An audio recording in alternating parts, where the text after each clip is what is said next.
I'm Winston Goodfellow, award-winning writer, photographer, and automotive archaeologist. I'm here in the heart of Silicon Valley in one of my favorite hidden photo locations. And for the past several days, we've been touring the area in this car, a Ferrari F12. What brought us here is a unique story that's going to make this episode a little different. This car was owned by a good friend of mine, and so we're going to take a look at relationships, growing up, and we're going to interweave my relationship with Carl, Silicon Valley, and Ferrari and Pininfarina in an episode I call Carl, the Black Car, and Life Lessons Learned. Let's go digging.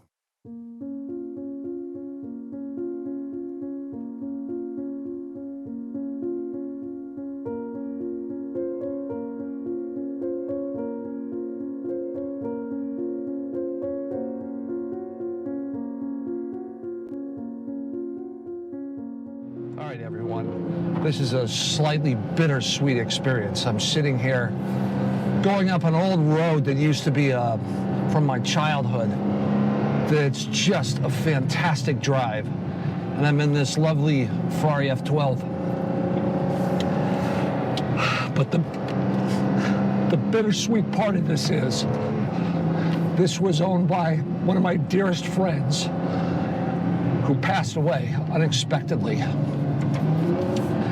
And this was his car, and so I've been helping his widow determine what she wants to do with the car. She wants to, decided to sell it. And so we're gonna put it in the Gooding auction at Monterey in 6 days. And so as kind of a eulogy to Carl, my friend, we decided to do this video as well as dive into a lot of Ferrari history that the F12 represents. It's kind of the tail end of the Pininfarina-Ferrari relationship. But what makes this bittersweet is, I wish Carl was here, just because we go back so long to 4th grade, just so I could hear, okay, when you bought it, what were you thinking?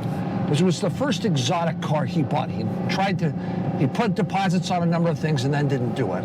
Anyhow, and so it's very interesting because it's a lovely piece, as we will see. But it's just the emotion of where I wish my friend was here sitting next to me so that we could dial into it, because he was with me in one of my great experiences in my Daytona. Oh my God, that was fun. And so just to be able to share the moment with him as I'm driving this. We're now driving along Honda Road, which was one of my favorite stretches of tarmac back in the day. There was nothing out here. And what makes this moment so special for me is many years ago I had a Daytona.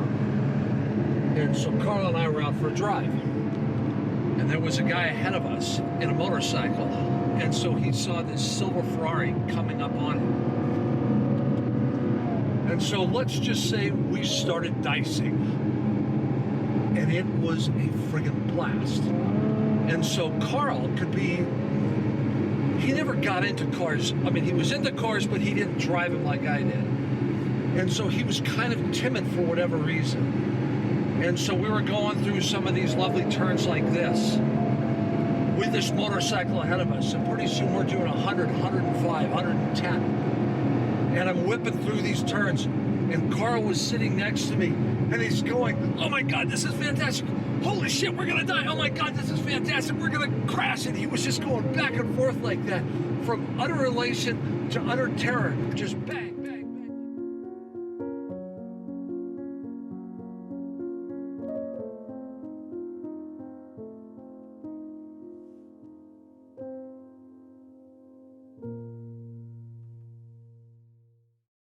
I grew up in California back when California was really California. And today, you would say the area I grew up in was called Silicon Valley, right around Stanford University on the San Francisco Peninsula. But back then, we didn't call it that at all. Silicon Valley didn't exist when I was starting to grow up. The term came into being in 1971.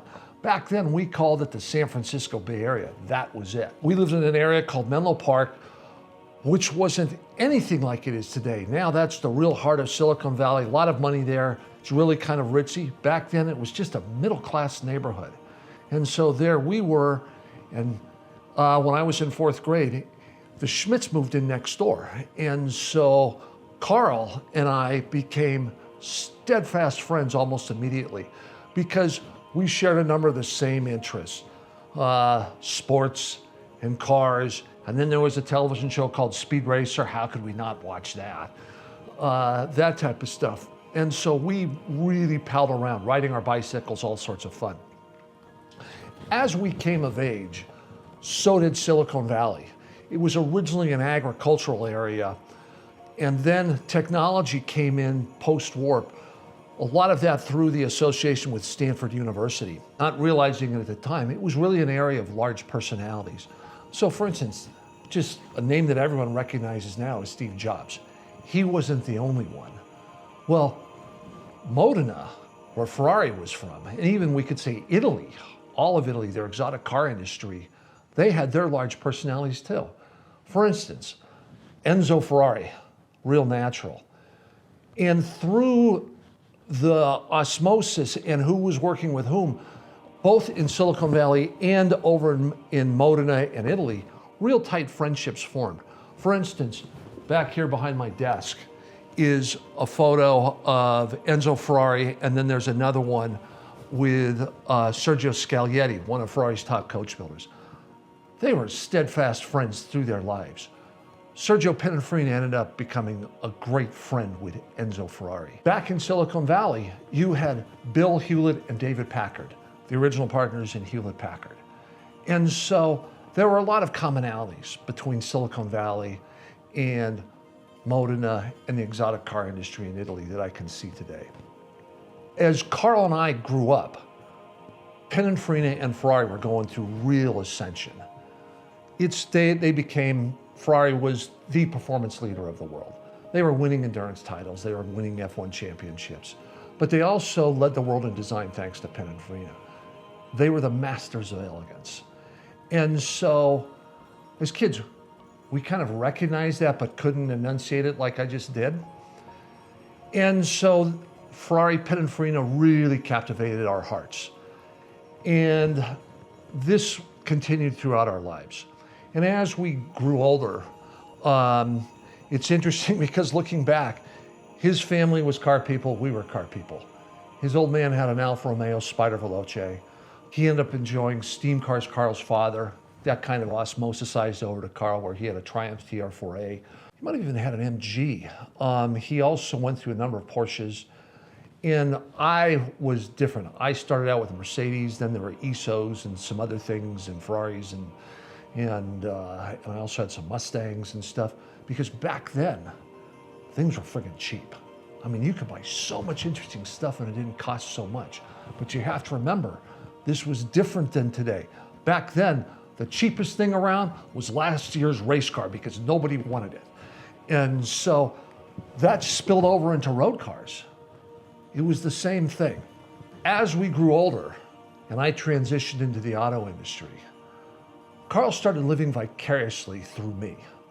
And then in college, we kind of went our separate ways and then came on back at the end of it, where we both ended up at UC Berkeley. We both ended up on the Monterey Peninsula. During this time, Carl ended up buying some Apple stock. How coincidental, some guy from Silicon Valley ends up buying Apple stock. Where Carl was great was he was one of these diehard Apple guys. There was no effing way he was selling for anything. Lo and behold, went up, split, went up, split, went up, split, went up, split, however many times. Then a lovely gal, Ann McCann, came into his life. They ended up getting married. And then he ended up moving back up to Washington State, where his parents were originally from. He, through this period, he liked to imbibe. And we would kind of joke about it sometimes. But there were other times where it went a little too far. And I would have to call him on it, dude, that wasn't cool. Anyhow, and so when he went back up to Washington, there were sometimes I could see it, sometimes I couldn't when we were talking over the phone. But he started to change this little bit. Still the same old dear guy, but I could tell, let's just say I could tell when he was happy. But our relationship remained tight. Yeah, we had a few hiccups here and there. The relationship remained tight. And then there was this one time where we were talking on the phone and I was telling him about my desire to do a YouTube channel or something along those lines. I really wanted to go into that. And it was just this lovely conversation. And so we're brainstorming and going crazy. And then he, boom, just totally out of left field, he said, you know what? Let me back you. And I said, well, what do you mean? And so he just said, let me send you some money. I said, no, you don't need to do that. He was quite insistent on doing it even when I was refusing. And I finally relented. He was a lovely friend. This is what made Carl so special. But then here's where the problem came in. And this was a real difficult episode in both of our lives, where 2 days later, he sent me an email and said, I'm rescinding my offer. I was drunk when I made it. The problem was, and this was a real issue for me, was the fact that he rescinded his offer. That's fine. You can do that. You made it something out of generosity. If you want to pull back, I totally get it. But the problem was, in our conversation, more than once, 2 or 3 times, I asked him, are you drunk? He said, no, I'm not. And so when he sent me the email that said he was drunk, I went friggin' ballistic because that crossed the line. You don't lie. And he had lied. He didn't mean to do it, but of course he had lied. Oh God, I don't know, maybe for a year, we didn't talk. We corresponded by email, but it was kind of superficial. Yeah, we didn't talk for probably a year.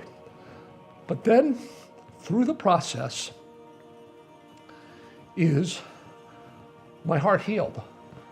And it was, and so we started going back to normal in email correspondence and such, but I never expressed to him that he had been forgiven. And so then one day, totally out of the blue, he called me in tears and said, can you ever forgive me? I'm so sorry for what I did. And I said, well, friend, you were forgiven a while ago. We're back to normal. It's all good. And bang, we went back to normal. And it was fantastic. So we're trundling up to the top of a skyline, just puttering along in the F12. And it's actually pretty good as just a car. I've got it in an automatic, which is probably blasphemous to some of you. Going 27 miles an hour in 4th gear, very un-Ferrari-like. But I love the steering on this because you have nice sharp turn in, and there's lots of tight turns on this. It's nicely weighted, decent feel, good resistance. Love the feel of the steering wheel itself. You have a couple small hooks for your thumbs, which is nice. So let's take her out of auto, get her into manual, drop her down a couple gears. Backside of the paddles feel lovely. They're nicely curved, which is, in the early days, 355. Paddles didn't feel like this. And so it's just been nice the way textures and curvature and that type of stuff has come into it. Certainly doesn't equal a manual transmission in terms of tactile feel and getting you involved in the driving experience, but it's still much better than, like I said in the early days, where it was like a plastic paddle, and then they put some Alcantara on the back to make it a little better. They played with the resistance a little bit, so there is kind of a feel to it. Good crisp turn in, as we were saying. The ride is slightly harsh, but not overly so. But just so we can feel a little bit. This thing just wants to run.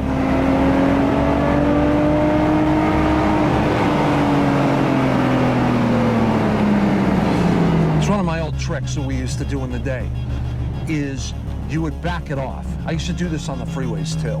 Now freeways are so crowded, even this gets hard. But it's just you let the traffic go a bit ahead, so at least you can feel something of what the car does. And so we've got a little bit of space now, so we'll get on her just a little bit. Brake pedal, good feel. Very minimal travel. I like the way it bites. I'm not stomping on it super hard. And the way she turns in and just flows through these turns is absolutely lovely. And of course, you've got that amazing sound of 1,000 bees following you very closely, wailing out of the exhaust behind you. I'm surprised that I don't hear the engine in this like I would hear in a 599 at Daytona, 275, 250 short wheelbase, any of the old Ferraris. But it's still, in terms of the oral experience, this is pretty impressive. And there's just, the V8s are nice, but they have kind of a more of a shriek to it. V12s are kind of beefier and to me have more depth and fluidity to them. It's just, it's a beautiful concert.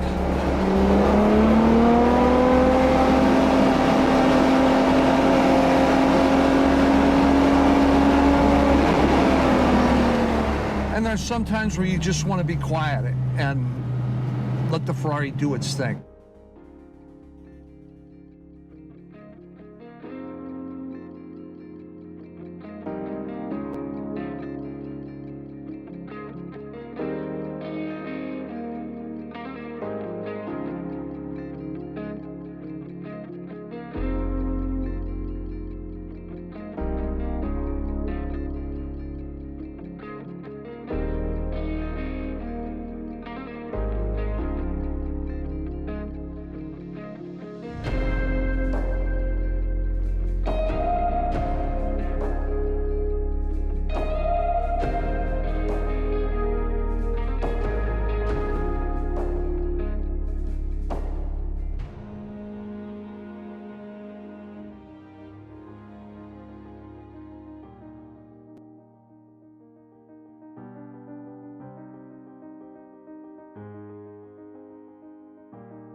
Back in the day, I had a loop that I used to do where we'd come down the Honda Road and then I'd shoot down this. We're on Highway 1 right now, and I'd go down to Santa Cruz. And this is late 70s, early 80s. There was no one on this. I'd go down to Santa Cruz, which is about 40 miles to the south, at 100 miles an hour the entire way, and 100 miles an hour coming back the entire way. I'd see maybe 2 to 3 cars in the entire drive. And you can see now with our GoPros how many we're picking up coming each way. Wasn't that way in the day. Carl used to join me on that trip occasionally. And it was just the most brilliant thing. What do you feel like doing? Let's go do the drive.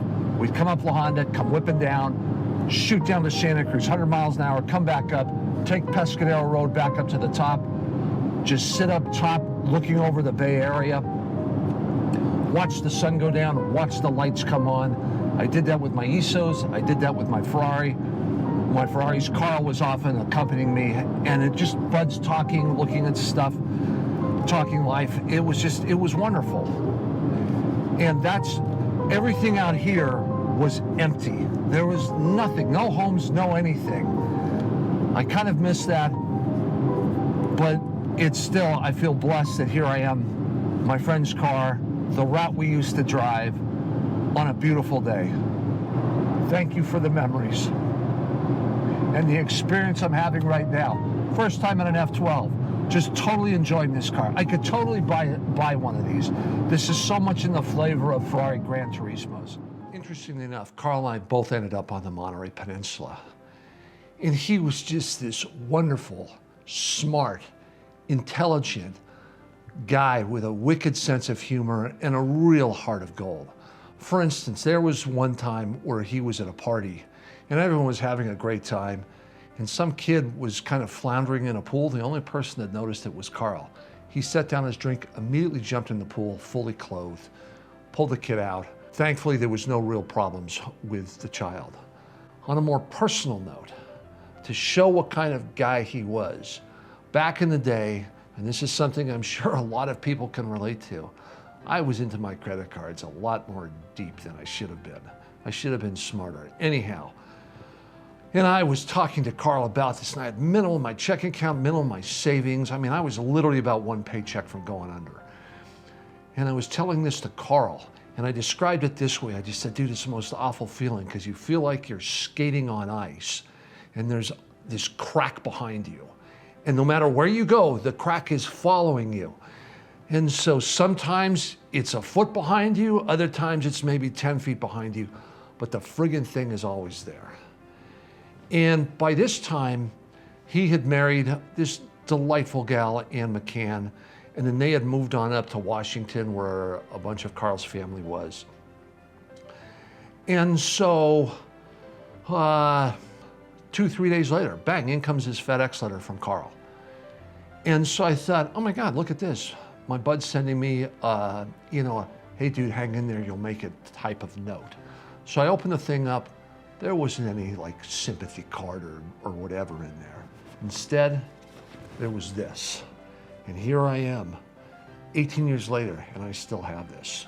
And so I open this thing up, and boom, out comes a check. And he wrote, "Dear Winston, this check is a long-term, no-interest loan. The terms are, if you come into a windfall, you pay me back. Number two, if I come into a windfall, I will forgive the loan. Number three, if I go bankrupt, we'll reassess the terms of this loan. If you agree to these terms, cast the check and keep this letter in your files. I hope this takes the twist out of your gut."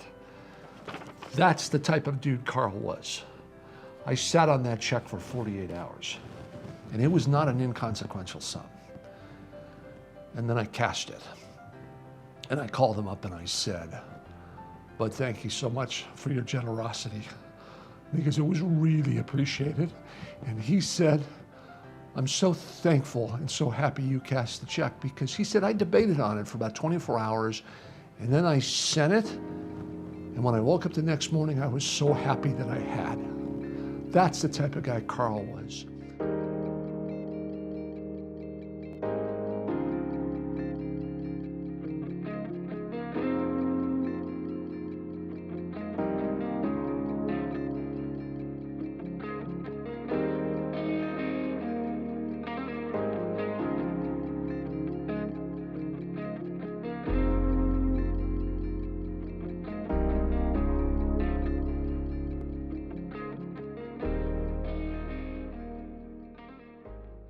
Several months after our reconcile, I got a phone call from Ann that came totally out of the blue, where she just said, "Carl passed away last night."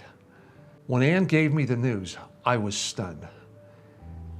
And there was part of me that had that real surprise, but there was part of me that also wasn't. I had an inkling of how much he drank, and I think his body just gave out. And Ann and I had the most lovely, heartfelt conversation for probably an hour, just kind of as we were both processing everything. And in the course of that conversation, if memory serves me correctly, I told Ann, "I'm so thankful Carl called, because if he had passed away and we hadn't reconciled, I would have been devastated." And so several months after that, at his memorial service, Ann asked me to speak, which I did. And so after going through our life and all the great stories and history that we had together, yes, I touched on our ups and downs. But then I also said at the end of it, time and forgiveness are the greatest healers.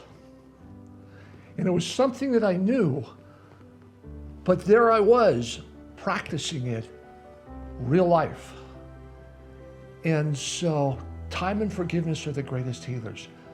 Don't hold on to things forever. Learn to forgive. Sometimes it can be difficult. Actually, a lot of times it can be difficult. But learn to forgive. Because don't carry it with you. Because there can come the time when it'll be too late to let someone know they have been forgiven. And when you do forgive, it's an amazing weight off your shoulders. It makes so much lightness and effervescence come into you in your spirit and your body. And that's what I was feeling while driving the F12, was just that lovely lightness and the connection with my old friend. And so if you get only one thing out of this video, it is time and forgiveness are the greatest healers. Don't take it with you forever. Don't hold it in forever. And Carl, thank you so much for everything you taught me. And I had the most beautiful day with you in your car. Thank you.